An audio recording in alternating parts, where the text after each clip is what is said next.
네, 시청자 여러분 안녕하십니까. 주식상담 전화, 주상전화 시작해보도록 하겠습니다. 여러분들의 영의정 아나운서 김세영입니다.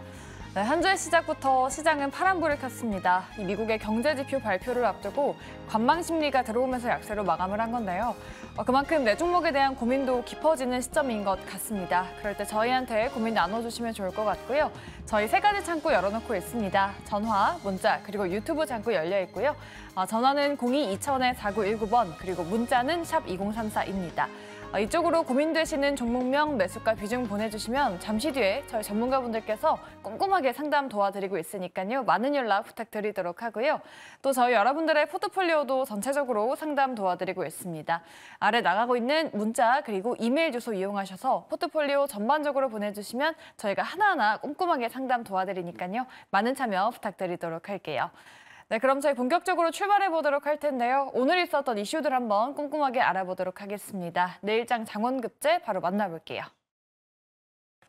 네, 안녕하세요. 여러분들의 또 다른 영의정 아나운서 권세윤입니다. 수요일 휴장과 CPI 발표를 앞두고 오늘 시장 정말 경계감이 짙었던 하루였습니다. 오늘 핫했던 이슈들 확인해 보면서 내일의 장원급제 종목들 한번 발굴해 보도록 할게요. 첫 번째 이슈부터 바로 만나보도록 하겠습니다. 역시나 반도체 이야기입니다.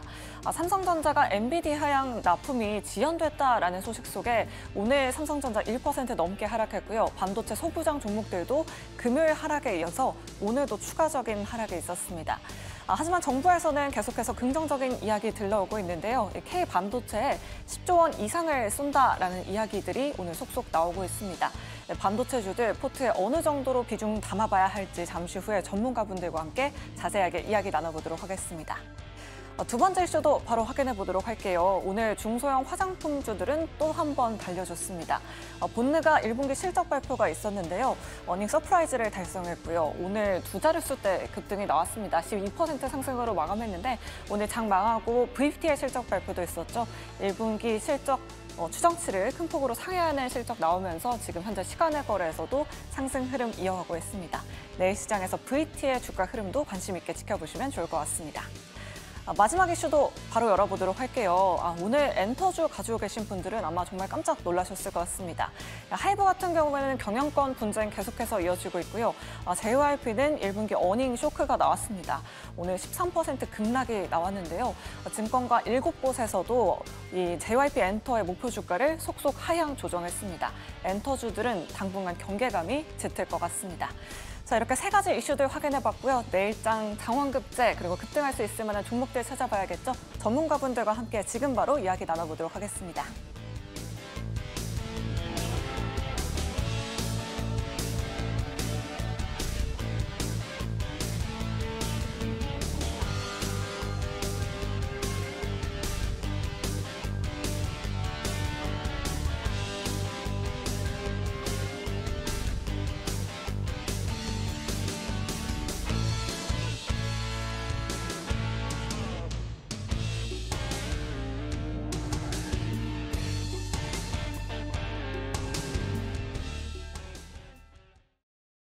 내일장 장원급제 시간입니다. 오늘 월요일은 이 두 분과 함께하도록 할게요. 변영인 대표 그리고 정태근 이사 모셨습니다. 두 분 안녕하십니까? 네, 반갑습니다.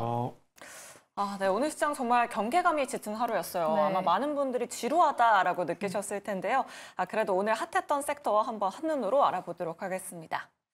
자, 오늘 역시나 화장품주들 강하게 움직였습니다. 6% 넘게 상승했고요. 반도체 장비주들은 저스템을 필두로 오늘 강한 움직임 보여줬습니다. 신조성과 상하이 컨테이너 운임지수도 계속해서 상승하고 있죠. 조선 기자재 업종 그리고 AI 전선주들은 오늘도 급등하는 종목들 참 많았습니다.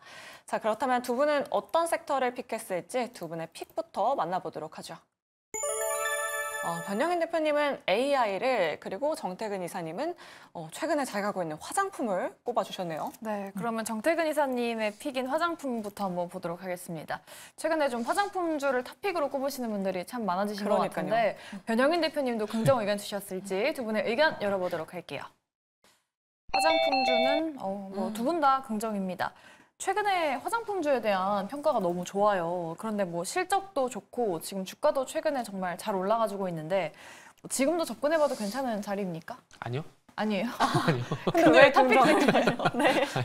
지금 좀 쉴 것 같아요. 네. 왜냐하면은 노동절 연휴 기대감 때문에 네. 상승이 나왔던 거거든요. 아. 그래서 지금은 어쨌든 기대감에 의한 상승이 먼저 나왔다고 보시면 될 것 같아요. 그리고 난 이후에 기대를 해야 될 부분은 기대감으로 끝이 나는 것이 아니라 이게 이제 숫자로 지키는 것에 어떤 기대감까지 연결이 될 수가 있다라는 것들이죠. 무슨 얘기냐면은 그 중국 소비주 얘기할 때는 항상 방한 관광객 얘기를 안 할 수가 없는데 이제는 중국도 2019년 대비 방한 관광객이 이제 100% 넘어갈 가능성이 높거든요. 지난 3월달 같은 경우에 방한 관광객이 이제 97% 수준까지 올라왔습니다. 그러면은 4월을 기점에서 2분기, 3분기로 가게 되면 100% 넘을 가능성이 상당히 높거든요. 이렇게 본다라면은 어쨌든 많이 오게 되고 그러면서 이제 이번에 메이저드 팀이 오게 되면서 올리브영이 상당히 또 이슈가 됐었잖아요. 그러면서 올리브영 매출이 이번에 그 노동절 연휴 기간 동안 5월 첫째 주죠? 220% 성장을 했다고 합니다. 네. 단기간에 너무 많이 성장한 부분도 있겠지만 결국 이런 흐름, 이런 것들이 단기간에 끝이 나는 것들이 아니라 이어질 수가 있다는 거죠. 그래서 그런 관점에서 보게 된다라면은 노동절 연휴였던 기대감으로 사그러드는 것이 아니라 일단은 맛배기로 기대감의 상승이 먼저 나왔고 그런 부분들이 이후에 숫자와 연결이 되게 되면서 실적으로서 부각이 될 가능성이 있다고 봅니다. 그렇기 때문에 다시 원점으로 돌아보게 되면 화장품 같은 경우는 노동절 연휴에 대한 기대감들이 일부 선반영됐고 그리고 이후에 좀 쉬었다가 이제 중국 인바운드 수혜가 되는 기업들 중심에서 먼저 반등이 나오지 않을까 생각이 되네요. 그 중심에 이제 토니모리라는 기업이 있고요. 왜냐하면은 토니모리 같은 경우에는 작년에 아시겠지만은 명동에 또 매장을 늘렸습니다. 그래서 뭐 여러 가지 흑자 요인이 있겠지만은 그런 부분이 눈에 띄는 부분들이고요. 그리고 마녀공장 같은 경우는 또 올리브영이 또 국내 오프라인 매장의 어떤 주력이거든요. 그래서 그런 부분들을 보게 되면 올리브영의 매출이 늘어난 부분에 대해서 수혜를 볼 가능성이 있기 때문에 일단은 뭐 먼저 봐야 될 부분은 중국 인바운드 들어와서 이제 명동이 됐던 올리브영이 됐던 직접적인 수혜가 되는 쪽으로 일단 먼저 보시는 게 좋을 것 같고 이런 부분이 강세를 보이게 되면서 중국 인바운드 화장품의 어떤 확장 그러니까 분위기를 또 확장시키는지 그런 여부를 보시면서 추가적으로 보시면 좋지 않을까 생각을 하고 있어요. 네, 알겠습니다. 조정받을 때 토니몰이나 마녀공장 같은 종목들 한번 지켜보자라고 이렇게 말씀해 주셨고요. 변영인 대표님 의견도 한번 들어보도록 할게요. 오늘 또 장 마감하고 VT의 실적 발표가 있었거든요. 지금 시간에서 또 상승하고 있는데 내일도 화장품주들의 강세 계속 될까요? 일단 실적에 관련된 이 기대감들 이 부분은 순환매 시세가 좀 이어지지 않을 거라고 좀 보고 있는 게 최근에 화장품주가 상대적으로 좀 강했던 배경들은 시장의 예상 컨센서스를 크게 좀 상회했던 이런 이익 기조가 단순하게 1분기에 우리가 수출 데이터에서도 좀 확인을 한 것처럼 좋아진다는 것은 알고 있었지만 이렇게까지 더 좋아질 수 있었을까라는 어떤 기대감들이 더 수급 유입 효과로 좀 더 작용했다는 좀 보이고 다만 이제 이 부분은 우리가 5월 16일까지 12월 결산법인의 1분기 실적 보고서 제출 마감일입니다. 그렇기 때문에 실적 장세는 뭐 사실상 좀 끝났다라고 좀 보고 있기 때문에 근본 1분기 실적에서 우리가 기조를 좀 보여줬던 예상됐던 어떤 이익 기조가 더 크게 확장됐던 기업들의 경우에는 그런 종목들을 우리가 반드시 좀 기억을 해야 될 것 같아요. 그래서 이 부분이 2분기 그리고 3분기까지에 대한 그 기조를 유지할지 그리고 더군다나 매출액 대비 영업이익 여기서 영업이익에 대한 영업이익률이 상대적으로 더 높은 기업들의 경우에는 추가적인 상승이 여러 번 남아있다라고 좀 보고 있습니다. 최근에 이런 실적 기대감들은 52주 신고가라는 주가의 어떤 새로운 영역으로 좀 작용을 했지만 실적 장세 이후에 저는 좀 조정의 어떤 빌미로 좀 작용되면서 차익 매물을 좀 소화하는 과정으로 좀 이어지겠지만 가장 중요한 부분 우리가 여기서 화장품 섹터의 경우는 ODM사들에 대한 이 고객사 확장 부분 그리고 성장률에 좀 더 주목을 해봐야 될 것 같은데 뭐 CNC 인터내셔널의 경우에는 ODM 3사 중에서 가장 높은 성장률들을 현재 보여주고 있다는 점. 이 부분이 하반기까지 그 기조가 좀 더 유지될 수 있다. 이런 점들을 우리가 차별화해서 기억을 해 나간다면 과대 낙폭 또는 차익 매물을 소화하는 과정 안에서에 대한 조정 시 우리가 또는 2분기 내지는 3분기의 실적 기대감 안에서 모아갈 수 있는 전략으로 좀 접근하는 것도 맞다라고 말씀드렸습니다. 네, 알겠습니다. 뭐 실적주가 이제 마무리돼가고 있는 만큼 2분기 실적 발표 때 다시 한번 지켜보는 게 어떻겠냐. 어떻게 보면 두 분 모두 좀 보수적인 긍정 의견이신 것 같습니다. 이렇게 화장품 섹터 이야기 나눠봤고요. 두 번째 이슈도 바로 만나보도록 할게요. 바로 반도체 이야기입니다. 뭐 정부 쪽에서는 긍정적인 이야기가 계속해서 들려오고 있어요. 투자한다고 하죠. 그러니까요. 그런데 엔비디아에서는 삼성향 그 납품이 지연됐다라는 소식 계속해서 들려오고 있는데 반도체주 어떻게 봐야 할지 두 분의 의견 바로 열어보도록 하겠습니다. 반도체도 두 분 다 긍정이시네요. 네. 그럼 정태은 이사님께 한번 여쭤보도록 할게요. 지금 그 엔비디아 납품 이슈가 네. 계속해서 나오고 있어요. 지금 반도체 소부장 업체들 오늘도 또 추가적인 하락이 나왔는데 네. 포트에서 어떻게 해봐야 될지. 삼성은 들어간 적이 없기 때문에 무슨 걱정을 한지는 잘 모르겠어요. 그리고 들어가기 쉽지 않을 거예요. 그렇죠. 왜냐하면은 이미 엔비디아와 하이닉스가 합을 맞춘 상황 속에서 비집고 들어가는 게 쉽지가 않은데 이게 적절한 예인지는 잘 모르겠어요. 적절한 예인지는 잘 모르겠는데 비유를 한번 해보자면은 A라는 사람하고 B라는 사람이 잘 만나고 있습니다. 잘 만나고 있는데 C라는 사람이 A라는 사람이 마음에 든다고 해서 이렇게 접근했을 때 이 관계를 깨고 들어갈 수 있을까요? 바람난 건가요? 바람 안 난다는 전제를 깔면요. 바람 안 난다는 전제를 깔면은 들어갈 수 있을까요? 힘들거든요. 네. 그러니까 지금 엔비디아하고 하이닉스가 그런 관계라고 보시면 될 것 같아요. 그러니까 애플과 TSMC가 끈끈하고 테슬라와 삼성전자가 끈끈하고 엔비디아와 하이닉스가 끈끈한 이런 관계가 이미 만들어진 상황이거든요. 그렇기 때문에 들어가기 쉽지가 않아요. 그리고 서두에 말씀드렸지만은 하이닉스와 엔비디아가 그동안 합을 맞추게 되면서 거기에 맞는 공정이 이미 만들어진 상황들이기 때문에 삼성전자 하이닉스의 어떤 공정을 알 수가 없잖아요. 그렇기 때문에 아마 쉽지 않을 거라고 저는 생각을 하고 있습니다. 그렇기 때문에 뭐 당연하다 생각 좀 하고 물론 뭐 삼성전자 못 들어간 걸 당연하다라고 생각하는 것은 아니고요. 삼성전자가 들어가기 힘들다는 것을 당연하다고 지금 생각을 하고 있고요. 그리고 아시겠지만 HBM은 이제 작년부터 올해까지 계속해서 하이닉스가 주도를 해야지 삼성전자는 2인자였거든요. 그렇기 때문에 쉽지가 않아요. 그리고 원래 또 마이크론도 제가 볼 때 들어갈 수 있는 자리가 아니었다고 봅니다. 그런데 미국 정부라는 든든한 백이 있잖아요. 그러다 보니까 조금 끼어진 것 뿐이거든요. 그런데 HBM4 같은 경우도 이미 엔비디아와 미국에서 개발을 진행해 왔었고, 그리고 지금 이제 그 칩을 만들게 되면 결국 조립은 누가 합니까? TSMC잖아요. 근데 이번에 TSMC의 그 컨퍼런스 콜인가요? 거기에 하이닉스가 갔었잖아요. 왜 갔을까요? 그만큼 끈끈하다는 겁니다. 엔비디아, TSMC, 하이닉스 삼각관계가 완전히 만들어진 상황이에요. 그 사이에 들어가는 건 쉽지 않다고 생각을 하고 있고요. 그리고 마지막 반도체에 대한 의견을 좀 드리자면은 반도체 얘기 나오면은 항상 그 얘기를 해요. 주도 업종은 대세 하락과 같이 하락을 한다는 얘기를 말씀드리고 있는데 이게 무슨 얘기냐면은 작년 이맘때 우리 한번 생각해 보자고요. 작년 이맘때 또 찾은 지격이 계속했어요. 맞아요. 맞아요. 진짜 지겹도록 했거든요. 네. 근데 결국 시장 꺾이면서 2차 전지가 같이 꺾였잖아요. 그럼 반도체도 마찬가지입니다. 근데 저 개인적으로는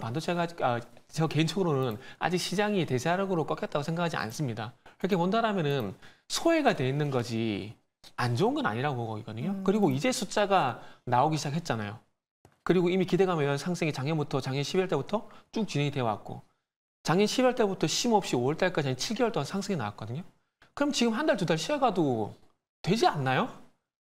그렇게 생각하면 좀 마음 편해지지 않을까 생각이 들어요. 그래서 반도체 갖고 계신 분들은 조급하게 생각을 안 했었으면 좋겠습니다. 단지 HBM 레트로에서 전공정이라든지 소모품 쪽으로 확장될 가능성이 나오게 되면서 좀 레트로가 소외가 되지 않을까? 물론 그런 걱정을 할 수가 있습니다. 근데 그런 것도 나중에 다시 반등이 나왔을 때 고민해도 늦지 않다라고 생각을 하고 있습니다. 네, 일단 오늘 나왔던 그 삼성 이슈는 좀 악재로서의 영향은 좀 제한적일 것이다라는 말이신 것 같고, 근데 일단 정부가 이제 투자한다는 또 10조 원 넘게 투자한다는 이슈가 나와서 이게 우리 국내 반도체주들에 뭔가 영향을 많이 줄 수 있을지 그 부분도 좀 궁금하긴 한데 사실 미국이랑 일본에 비해서는 그게 좀 규모가 좀 부족하다라는 의견도 있긴 하거든요. 어떻게 보세요? 뭐 계속해서 나왔던 얘기들이 갑자기 튀어나왔던 정부 정책이 아니라 뭐 작년 하반기, 작년 상반기 초부터 해가지고 뭐 클러스터 뭐 밸류체인을 유치한다. 네네. 그래서 뭐 용인 그다음에 뭐 평택 이런 어떤 반도체 어떤 라인을 좀 설정을 했었고 네. 관련돼서 뭐 규제화나 뭐 세제나 보조금 정책 계속해서 이야기는 좀 나오고 있지만 아직 확정된 어떤 구체적인 어떤 예산 수립이라든가 정책이 좀 가시화되지는 않았기 때문에 이 부분은 좀 우리가 단순하게 뭐 나라에서 많은 부분을 지원해줘야 육성될 수 있는 사업이라기보다는 이미 뭐 삼성전자라든가 SK 하이닉스가 자체적인 어떤 캐파를 충분히 할 수는 있다라고 좀 보고 있습니다. 다만 이제 정부의 보조금 정책이 조금 더 활성화되면 그런 생산자의 어떤 부담들이 투자에 관련된 부담들이 좀 더 완화될 수 있는 배경으로 좀 작용할 수 있다는 것인데 이 부분은 우리가 좀 주목을 해야 되겠지만 반도체 섹터가 정부의 어떤 정책에 관련된 수혜 때문에 수급에 대한 어떤 변동 요인으로 좀 작용한 것은 좀 아니기 때문에 이걸 좀 개별적으로 좀 봐야 된다고 좀 보고 있고 다만 우리가 1분기 실적 기조에서 확인을 한 것처럼 레거시안 반도체 부분에 대한 실적 회복 그런데 지금 SK 하이닉스와 삼성전자의 차이점은 고대역 반도체 부분을 누가 빠르게 선점해 나가고 있는가에 대한 이 관점에 대한 주가 차이가 좀 있을 뿐인데 삼성전자의 이런 단기 악재 이슈는 저는 시간이 해결해 줄 문제다라고 보고 있기 때문에 큰 부분은 아니다라고 보고 있습니다. 네. SK 하이닉스 역시 최초에 HBM 반도체 공급했을 때 화두가 됐던 부분이 생산 수율 부분입니다. 네. 이 부분은 최근에 뭐 2주간의 오늘 2주간의 개선 기간을 부여받았다. 조금 전 어떤 단독 보도 소식도 좀 있었지만 네. 아직 명확하게 삼성전자의 공식 입장을 우리가 확인한 것은 좀 아니기 때문에 어떤 이 추정적인 어떤 보도에 우리가 휩쓸 필요는 없지만 다만 이제 우리가 실적 컨퍼런스에서 확인했던 2분기에 HBM3에 관련된 부분적인 양산, 공급에 관련된 이슈가 조금 더 지연된다면 어떤 주가적인 부분에 대한 차이점은 좀 있을 수 있다라고 좀 보고 있기 때문에 이런 부분은 우리가 전체적으로 좀 고려하더라도 저는 반도체 섹터의 경우에는 과대 낙폭 조정 또는 단기 조정의 경우에는 계속해서 좀 모아갈 수 있는 여력이 아닌가 좀 보고 있습니다. 네. 네, 알겠습니다. 조금 모아가는 영역도 괜찮겠다라는 말씀 드려봤어요. 저희 또 반도체에 대한 이야기 들어봤고요. 그럼 조금 비슷하게 저희 AI 섹터도 한번 이야기 나눠보도록 할게요. AI 과연 좀 반짝 상승이 아니라 좀 이어질 만한 모멘텀인 건지 두 분의 의견부터 한번 들어보도록 할게요. 긍정인지 부정인지 의견 열어볼게요. 오, AI까지 3 긍정, 네. 5 긍정이 나왔네요. 이 부분은 변영인 대표님이 또 탑픽 섹터이시니까 한번 여쭤볼게요. 지금 AI가 테마성이 아니라 좀 꾸준히 모멘텀으로 좀 가져갈 만한 이슈라고 볼 수 있을까요? 최근에 우리가 올해 1분기, 작년 4분기부터 굉장히 강했던 테마가 AI 플랫폼이죠. 맞아요. 그래서 이 소프트웨어가 과연 시장에 어떤 영향으로 좀 작용할까? 근데 우리가 예상했던 것보다 주가 반영이 굉장히 좀 빠르게 반영이 됐었고 그 상승폭도 굉장히 좀 컸었기 때문에 1분기 우리가 CES 2024 이후에 AI 플랫폼 또는 소프트웨어 관련 종목들이 단기 조정을 좀 받은 이후에 솔직히 이 부분에 관련된 모멘텀이 좀 다한 것 아닌가라는 우려감도 있었지만 맞아요. 이 부분은 단기에 뭔가 성과를 내기보다는 AI 산업이 이제 막 개화하기 시작했고 여기서 연동될 수 있는 플랫폼의 확장은 기술이 계속해서 고도화되는 과정 안에서에 대한 성장을 우리가 계속해서 좀 주목을 해봐야 되는데 너무 좀 단기적인 관점에서에 대한 성과를 요구하는 것이 아닌가라 좀 보겠습니다. 다만 애플이 AI 관련된 모멘텀들이 다시금 좀 부각되면서 최근에 AI 플랫폼 관련 종목들이 주가 상승에 관련된 어떤 희비는 좀 있었지만 추세가 좀 전환됐다라 좀 보이고 최근에 일정 모멘텀 안에서는 한국과 영국의 AI 서울 정상회의를 앞두고 있고 그다음에 마이크로소프트의 개발자 회의 이런 것들에 관련된 어떤 구체화된 일정들 안에서 AI 산업에 대한 어떤 전략들이 좀 더 구체화되고 가시화가 된다면 이 다음에 어떤 업데이트, 다음에 어떤 차세대 기술에 관련된 공개 기대감들은 계속해서 단기적인 어떤 수급 유입으로 좀 이어지지 않을까라고 좀 보고 있기 때문에 AI 섹터의 경우에는 다만 좀 차별화는 좀 필요하다라고 보고 있어요. 우리가 중소형주 안에서 AI라는 어떤 단순한 어떤 테마 또는 어떤 수급에 의해서 주가만 좀 오르는 종목도 말고 실질적인 어떤 AI 산업을 현재 영위하고 있고 주 사업 안에 매출 포션을 전체 사업 비중을 50% 이상의 어떤 AI 산업을 좀 영위하는 기업들은 계속해서 우리가 관심을 가져야 되는데 지금 일부 중소형주 종목 안에서는 주력 사업은 다른 사업을 하는데 AI 산업을 자회사에서 사실 비중이나 성과가 없는 그런 종목들이 같은 테마로 엮이면서 주가가 좀 상승하는 여력들이 있기 때문에 그런 종목들을 좀 유의해 볼 필요가 있지 않나 좀 보겠습니다. 네, 그러면 비중이 50% 이상인 기업은 어떤 기업이 있을까요? 전체적으로 우리가 보면은 죄송합니다. 갑자기 지금 생각이 안 나는데 폴라리스 오피스도 해당이 될 수 있고 코난 테크놀로지, 마음 AI 그래서 전통적인 네이버도 마찬가지죠. 우리가 그 영역이라는 게 플랫폼이 확장되는 것들에 대한 주목만 보는 것이 아니라 개별적인 플랫폼을 확장해서 여기서 B2B 내지는 다른 부가 사업의 영역으로서 수익 모델을 좀 창출할 수 있는가? 이스터 소프트처럼 이스터 소프트나 폴라리스 오피스처럼 GPT 영역에 관련된 언어 모델을 개발해서 수익 사업을 좀 할 수 있는 그런 기업들, 마음 AI 같은 현재는 기술은 갇혀 있지만 향후에 자율주행 서비스에 관련된 어떤 특화된 기술을 좀 더 중점적으로 기술 고도화하는 기업들, 이런 기업들은 계속해서 좀 주시해 볼 필요가 있지 않나 좀 보겠습니다. 네, 반도체뿐만 아니라 AI도 조금 종목별 차별화가 필요하다라는 말씀이신 것 같아요. 정태근 이사님께도 여쭤볼게요. 긍정을 주셨는데 AI 좀 최근에 그래도 좀 조용했잖아요. 그러다 다시 좀 시세를 내고 있는 것 같은데 이게 좀 이어질 수 있을까요? 어떻게 보세요?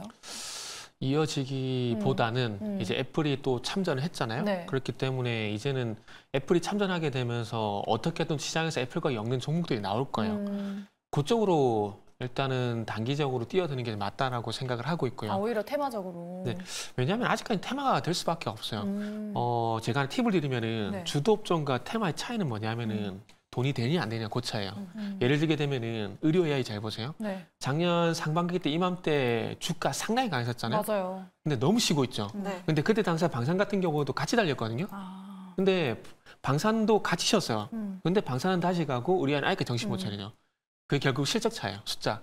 그러니까 그런 테마들이 형성되고 난 다음에 기대감에서 다시 기대감에서 상승이 나오고 난 다음에 2차 상승 리치를 가기 위해서는 숫자가 지켜야 돼요. 근데 그런 부분이 아직 지키는 부분들이 없기 때문에 일단 그 앞으로는 돈이 되겠지만은 지금 당장에서는 테마적으로 보는 게 맞다라고 그렇게 생각을 하고 있어요. 그리고 부정적인 얘기를 드리지만은 그럼에도 불구하고 긍정에 대한 얘기를 드리는 이유가 뭐냐면은 과거에 모바일 인프라를 보게 되면은 AI도 소프트웨어를 갈 수밖에 없어요. 간단하게 말씀드리면은 모바일 인프라가 형성이 되게 되면서 ARM이라는 기업이 가장 먼저 부각이 됐었거든요. 그러면서 모바일 하드웨어, 스마트폰이 나왔잖아요. 그러면서 애플, 삼성전자 달렸고 그 위에 모바일 소프트웨어 쪽으로 넘어가게 되면서 팡, 페이스북, 아마존, 넷플릭스 이런 종목들이 가졌잖아요. 근데 이게 제가 봤을 때 AI 쪽도 마찬가지가 될 거라 봅니다. 지금 AI 하드웨어 쪽으로 HBM, 엔비디아 이후에 하드웨어 쪽으로 많이 좀 부각이 되고 있는데 그게 결국 소프트웨어 쪽으로 넘어갈 거란 말이죠. 그렇게 본다라면은 올 사업인데 아직까지는 뭐 상용화라든지 이런 분야 또 숫자가 찍힌다든지 이런 부분이 없기 때문에 일단 테마를 봐야 된다는 거죠. 그리고 지금 최근에 뭐 플러스 AI 같은 경우 플러스 AR인지 그리고 SP 소프트라든지 이런 것들이 결국 엔비디아 쪽과 그리고 지금 AI 관련된 MS가 가장 먼저 부각이 됐었잖아요. 그쪽과 애플이 아직 뭐 구체적 어떤 관련주가 없다 보니까 그쪽이 먼저 간 건데 앞으로 만약에 애플이 좀 그런 부분을 진행하게 되고 그리고 지금 WWDC 다음 달 예정이 돼 있잖아요. 네. 그때 뭐 얘기했습니까? AI 공개한다 얘기했잖아요. 그래서 그런 기대감도 있기 때문에 AI가 갈 만한 부분들은 맞는데 시장에서 제가 봤을 때는 아직까지 애플 AI와 연관된 종목을 못 찾은 것 같아요. 그렇기 때문에 그거만 기다리시면은 아마 좋은 결과가 있지 않을까 하는 생각이 들어요. 네, 알겠습니다. 이렇게 오늘 시장에 있었던 그리고 내일장 눈여겨봐야 할 이슈들까지 저희가 짚어봤고요. 저희 여러분들의 종목 상담도 도와드리도록 하겠습니다. 저희 3가지 창구 열려 있고요. 전화, 문자 그리고 유튜브로 접수해 주시면 됩니다.